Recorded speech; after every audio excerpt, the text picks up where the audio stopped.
South ఇండియాలోనే అతి తక్కువ ధరలకే నాణ్యమైన రత్నాలని అందించే ఏకైక సంస్థ 6JVR.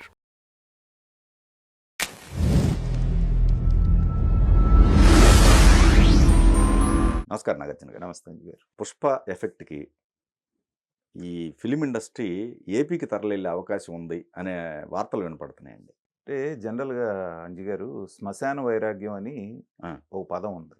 శ్మశాన వైరాగ్యం. శ్మశాన వైరాగ్యం మనకు బాగా ఆప్తులైన వాళ్ళు ఎవరన్నా చనిపోయారనుకోండి, ఆ శవం ఏమంట మనం ఆ శ్మశానానికి వెళ్తే నిన్నటిదాకా మనతో తిరిగినాడు, మన పక్కన ఉన్నటువంటి వాడు అట్లా కట్టెల మీద కాలిపోతూ ఉంటే విపరీతమైన వైరాగ్యం వస్తుంది. ఇంతేనా జీవితం అంటే, ఇంతేనా, దీనికోసమైనా మనం ఇట్లా పావుకులాడుతుంది, చీచి ఇంకా రేపు నుంచి మనం మారిపోవాలి, ఇలా అనేకమైనటువంటి థాట్స్ మనకు వస్తూ ఉంటాయి. కానీ ఇంటికి రాగానే ఆ బట్టలు ఇప్పేసి స్నానం చేసేసి మళ్ళీ మైలు స్థానం మళ్ళీ మన రొటీన్లో పడిపోతే మనం మళ్ళీ మామూలుగానే అయిపోతాం. సో దాన్నే టెంపరీగా వచ్చిపోయేదాన్ని శ్మశాన వైరాగ్యం అంటారు. అలాగే ఇప్పుడు పుష్ప ఇష్యూ రావడం వలన ఆంధ్రప్రదేశ్కి తరలిపోవాలనేటువంటి ఆర్గ్యుమెంట్ కూడా ఈ శ్మశాన వైరాగ్యం లాంటిదే. కొద్దిసేపు తాత్కాలికం ఏముండదు, ఏదో ఇక్కడ కష్టం వచ్చింది కాబట్టి అక్కడికి ఏదో సుఖపడిపోతాం. సరే అక్కడికి వెళ్ళారు, సో ఇక్కడ నిదానంగా వెళ్ళి ఎస్టాబ్లిష్ చేశారు. రేపు మళ్ళీ జగన్మోహన్ రెడ్డి వచ్చాడు, ఏంటి పరిస్థితి? ఏముండదు కదా సార్. మరి ప్రాబ్లం ఏముండదు కదా. ఎందుకు ఉండదు? ఉంటుంది అంటారా? ఖచ్చితంగా. వీళ్ళు అతను ఆదరించలేదనే కదా సినిమా టికెట్లు పెంచుకోవడానికి కూడా ఆయన పర్మిషన్లు ఇవ్వలేదు కదా. ఎంత ఇబ్బంది పెట్టాడో మనం చూసాం. ఈ సెలబ్రిటీస్ అందరూ పోతే ఎక్కడి నుంచి ఎంత దూరం నడిపించాడో చూసాం. ఇదే మీరు చెప్తున్నటువంటి చిరంజీవి గారు నమస్కారం పెట్టి ఆయన అడుగుతా ఉంటే మొహమాట తిప్పుకున్న పద్ధతి మనం చూసాం. కాబట్టి ఏంటంటే ఇండస్ట్రీ దానంతట అది వెళ్ళేటువంటి అవకాశాలు మనం కల్పించాలే కానీ, ఒక సంఘటన ఏదో జరిగింది కాబట్టి, ఒక 2 కుటుంబాలు పెద్ద కుటుంబాలు ఇటున్నాయి కాబట్టి ఇటు నుంచి అటు వెళ్ళిపోతే ఇండస్ట్రీ వెళ్తుంది అనేటువంటిది అది అంత తర్కానికి అందనటువంటి విషయం. కారణం ఏంటంటే ఇవాళ చూస్తున్న హైదరాబాద్ కాదు మనకి.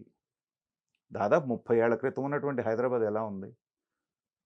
తమిళనాడు అంటే మెడ్రాస్ అంటే ఏంటంటే టోటల్ సౌత్ ఇండస్ట్రీకే గుండెకాయ లాంటిది. అన్ని వింగ్స్ అక్కడే ఉండేవి, యాక్టర్స్, టెక్నీషియన్స్, మిగతా వాళ్ళు, జూనియర్ ఆర్టిస్టులు అందరూ అక్కడే ఉండేవాళ్ళు. కాబట్టి అక్కడి నుంచి ఆంధ్రప్రదేశ్కి మహామహులైనటువంటి ఒక అక్కినేని నాగేశ్వరరావు గారు ఎవరు వచ్చినా రాకపోయినా నేను వెళ్ళిపోతున్నాను, ఆయన ముందు వచ్చాడు ఇక్కడికి. ఆ తర్వాత రామారావు గారు రావడానికి కూడా నాగేశ్వరరావు గారు వచ్చిన తర్వాత దాదాపు 2 దశాబ్దాలు పట్టింది. కాబట్టి ఏంటంటే ఒక ఇండస్ట్రీ వెళ్ళిపోవటం అనేటువంటిది ఓవర్ నైట్లో జరిగేది కాదు. గతంలో చంద్రబాబు నాయుడు గారు ఉన్నప్పుడే మరి రామానాయుడు గారు అబ్బాయి సురేష్ గారు, దగ్గుబాటి సురేష్ గారు అక్కడ వైజాగ్లో కొనుక్కున్నారు ఆల్రెడీ. కొనేదో ఇన్ఫ్రాస్ట్రక్చర్ కూడా రెడీ చేశారు. కానీ అక్కడ ఏమి జరుగుతున్నట్టు మనకు తెలియదు కదా. అది రావాలంటే ఈకో సిస్టమ్ డెవలప్ అవ్వాలి. మీకు అక్కడికి వీళ్ళు వెళ్ళారు అంటే ఏంటంటే ఈ 24 క్రాఫ్ట్స్కి సంబంధించినటువంటి అన్ని విభాగాలకి సంబంధించినటువంటి ఉపాధి అక్కడ దొరుకుతుంది అనేటువంటి నమ్మకం వాళ్ళకి రావాలి. చాలా కాలం హైదరాబాద్ ఇండస్ట్రీ వచ్చిన తర్వాత కూడా ఈ ఫైట్ మాస్టర్స్, డాన్స్ మాస్టర్స్ అందరూ కూడా చెన్నై నుంచి ఫ్లై అయ్యేవాళ్ళు, మీకు గుర్తుంది? ఇప్పుడు కూడా కొంతమంది ఉన్నారు. సో పూర్తి స్థాయిలో 100% ఇప్పుడు కూడా సెటిల్ అయిందంటే హైదరాబాద్లో ఇంకో 10% ఇంకా అక్కడ నుంచి వచ్చిపోతున్నారు. ఉంది. ఎన్నాళ్ళు పట్టింది? 3 దశాబ్దాలు పట్టింది. కాబట్టి వెళ్ళటం అనేటువంటిది ఏంటంటే అక్కడ ఉన్నటువంటి ప్రభుత్వం చిత్తశుద్ధితోటి ఖచ్చితంగా వీళ్ళందరినీ తీసుకురావాలి మన దగ్గరికి అనేటువంటి భావనతోటి ఆ ఇన్ఫ్రాస్ట్రక్చర్ కల్పించి, ఇప్పుడు పవన్ కళ్యాణ్ గారు కూడా అదే స్టేట్మెంట్ ఇస్తున్నారు. ఆయన కూడా ఇదే నేను అనేది ఏంటంటే పవన్ కళ్యాణ్ గారు లాంటి వాళ్ళు నిజంగా పూనుకుంటే, ఎందుకంటే ఇండస్ట్రీ పట్ల ఆయనకు అవగాహన ఉంది. ఒక ఇండస్ట్రీ ఒక చోట నుంచి ఒక చోటకి వెళ్ళాలి అంటే ఉండేటువంటి సాధక బాధకాలు, ఇప్పుడు తెలుగు ఇండస్ట్రీ కాబట్టి, తెలుగు రాష్ట్రం కాబట్టి ఆంధ్రప్రదేశ్కి చక్కగా అక్కడి నుంచి రాగలిగింది లేట్ అయినా, చెన్నై నుంచి. ఎందుకంటే మన రాష్ట్రం, మన భాష. మరి ఇక్కడ వెళ్ళాలి అంటే 2 రాష్ట్రాలు మన భాషే. పైగా హైదరాబాద్ ఏంటంటే మెట్రోపాలిటన్ సిటీ. మీకు రాష్ట్రం ఏర్పడి 10 సంవత్సరాలు పూర్తయిన తర్వాత ఇక్కడ ఉన్నటువంటి IAS, IPS ఆఫీసర్లే ఫ్యామిలీస్ ఇంతవరకు షిఫ్ట్ చేయలే అమరావతికి కానీ ఆంధ్రప్రదేశ్కి కానీ. ఎందుకని? ఇక్కడ ఉన్నటువంటి మెట్రోపాలిటన్ కల్చరు, వీకెండ్స్లో వాళ్ళకు ఉండేటువంటి ఆ యాక్టివిటీసు, దానికి సంబంధించి వీళ్ళే అప్ అండ్ డౌన్ చేస్తున్నారు.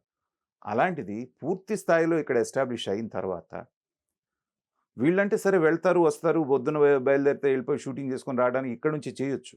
కానీ వీళ్ళందరూ ఫ్యామిలీ షిఫ్ట్ చేసి అక్కడ ఏర్పరచుకొని తర్వాత ఈ 24 క్రాఫ్ట్ సంబంధించినటువంటి ఆ టెక్నీషియన్స్ అక్కడ క్రియేట్ అవ్వాలిగా. అసలు అవకాశం లేదు కదా అక్కడ ఏమి. అంటే ఆల్రెడీ ఇప్పుడు మనకి వైజాగ్ ఇట్లా చూసుకుంటే ఇప్పుడున్న ఈ బ్యాచ్‌లో ఎవరైతే ఉన్నారో హ్మ్. జూనియర్స్ కావచ్చు, లేకపోతే లైట్‌మెన్స్‌కి సంబంధించినవి కూడా కొన్ని వింగ్స్ అక్కడ ఉన్నాయండి. ఉన్నా గూడా నామమాత్రంగా ఉన్నాయి. ఆ! అది నేననేది. హ్మ్. సో, తర్వాతేంటంటే అక్కడ ఉంటే కాస్ట్ ఆఫ్ ప్రొడక్షన్ తక్కువుంటుంది. కరెక్ట్. ప్రతిసారి ఇక్కడి నుంచి తరలించాలనుకోండి. ఆ! వెళ్ళటం, రావటం వాళ్ళకి హ్మ్. ట్రాన్స్‌పోర్టేషను, వసతి, భోజనాలు, గీజనాలు తడిసి మోపుడవుద్ది ప్రొడ్యూసర్. అంటే ఇప్పుడు నవనగరాల్లో ఒకటి ఎస్టాబ్లిష్ కావచ్చు కదా! ఈ నేననేది అదేనండి. చిత్తశుద్ధి ఉండి ప్రభుత్వానికి సీరియస్‌గా తీసుకొని, ఇక్కడ కూడా అనాలే గాని, ఇక్కడికొచ్చేయండి అనకూడదు. అదే పొరపాటు మనం మాట్లాడుతుంది. ఆ! చిత్ర పరిశ్రమ తరలిల్లిపోతుంది అనేటువంటి మాట అసలు తప్పు అంటున్నాను నేను. అదేలే. ఓకే. అక్కడ కూడా ప్యారలల్‌గా ఎస్టాబ్లిష్ చేయండి అనేటువంటి ఇన్విటేషన్ మాత్రమే ఆంధ్రప్రదేశ్ నుంచి ఉండాలి. అక్కడ, ఇక్కడ. అక్కడ, ఇక్కడ. హ్మ్. లేకపోతే నిన్న ప్రొడ్యూసర్ ఎవరి పేరు ఆయన 'సూర్యదేవర నాగవంశీనా' అతనేదో నిన్న ఆ! స్టేట్మెంట్ ఆ! చేసి మేము ఆంధ్రప్రదేశ్ ఎళ్లి చేసేదేంటి అని. ఏం చేయాలి అక్కడ ఏముందని. ఆ! దాన్ని కూడా చాలామంది విమర్శిస్తున్నారు. హ్మ్. కానీ అతను అన్నమాట వాస్తవం. ఏముందక్కడ? లొకేషన్స్ ఉన్నాయి. హ్మ్. అద్భుతమైనటువంటి లొకేషన్స్. కోస్తా తీరం ఉంది, వైజాగ్ ఉంది, ఈ తిరుపతి ఉంది, ఇంకా రకరకాలున్నాయి. హ్మ్. కానీ ఇన్‌ఫ్రాస్ట్రక్చర్ లేదు.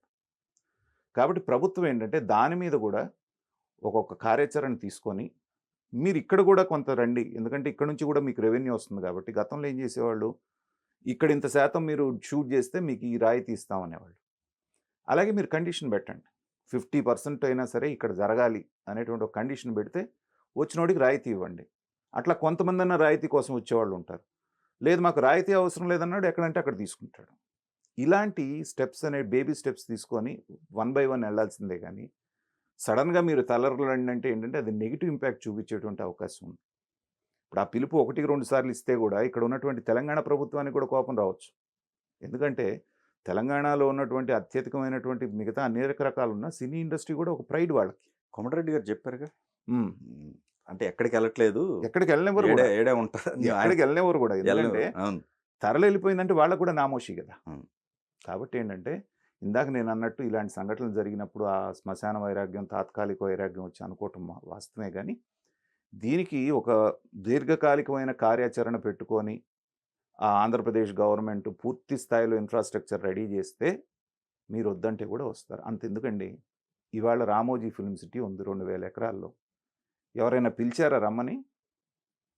అవును. సినిమా వాళ్ళని ఎవరన్నా పిలిచారా? ఆ! బాంబే దగ్గర నుంచి, బెంగాల్ దగ్గర నుంచి, మిగతా దగ్గర నుంచి భారతదేశంలో ఉన్న అన్ని ఇండస్ట్రీస్ వచ్చి ఎందుకు షూటింగ్ చేసుకుంటున్నాయి అక్కడ?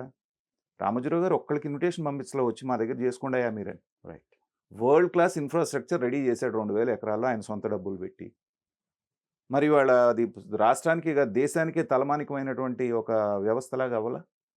అది చేయాల్సింది. ఒక వ్యక్తే అది చేయగలిగినప్పుడు ఒక ప్రభుత్వం ఎందుకు చేయలేదు? మీరు కూడా ఒక 1000 కోట్లతోటో, 2000 కోట్లతోటి ఇన్‌ఫ్రాస్ట్రక్చర్ పెట్టండి. వీళ్ళే కాదు భారతదేశ వ్యాప్తంగా వస్తారు మీరు. ఒక తెలుగు ఇండస్ట్రీనే ఇన్వైట్ చేస్తున్నానని మీరు అనుకుంటున్నారు. అదే పొరపాటు అంటున్నాను నేను. హ్మ్. భారతదేశంలో ఉన్న ఏ ఇండస్ట్రీ రామోజీరావు గారి మీదకి ఒక పేరేముండేది? సూది దగ్గర నుంచి ఏనుగు దాకా ఏది కావాలన్నా రెడీమేడ్‌గా రామోజీ ఫిల్మ్ సిటీలో దొరుకుద్ది. ఆ నమ్మకాన్ని కల్పించాడాయన. ఆటోమేటిక్‌గా పరిగెత్తుకొనొచ్చారు. మీరు రండి, మీరు రండి, మీరు రండి అని చెప్పేసి వీళ్ళని అడుక్కునే బదులు, ఆ పని మీరక్కడ ఎస్టాబ్లిష్ చేయండి. ఒక తెలుగు ఇండస్ట్రీ ఏంటి? తమిళ వాళ్ళొస్తారు, మలయాళం వస్తారు, కన్నడ వస్తారు. కాంపిటీటివ్‌గా వాళ్ళకి చీపర్ ప్రైస్‌లో అయిపోయేటట్టుగా చేస్తే. సో, ఇలా చేయాలే గానీ, వాళ్ళేదో అన్నారు గాబట్టి వాళ్ళ దగ్గర నుంచి మా దగ్గరికొచ్చేయండంటే ఆ రిలేషన్స్ కూడా దెబ్బతినే అవకాశం ఉంది. ఇది చాలా చైల్డిష్ ఆర్గ్యుమెంటు. సో, అంత త్వరగా అయ్యే పని కాదు. ఒక ఓవరాల్‌గా చేయాలంటే కొన్నాళ్ళు టైం తీసుకొని నేనన్నట్టుగా గనక ఆలోచిస్తే అయ్యే అవకాశం ఉంటుంది.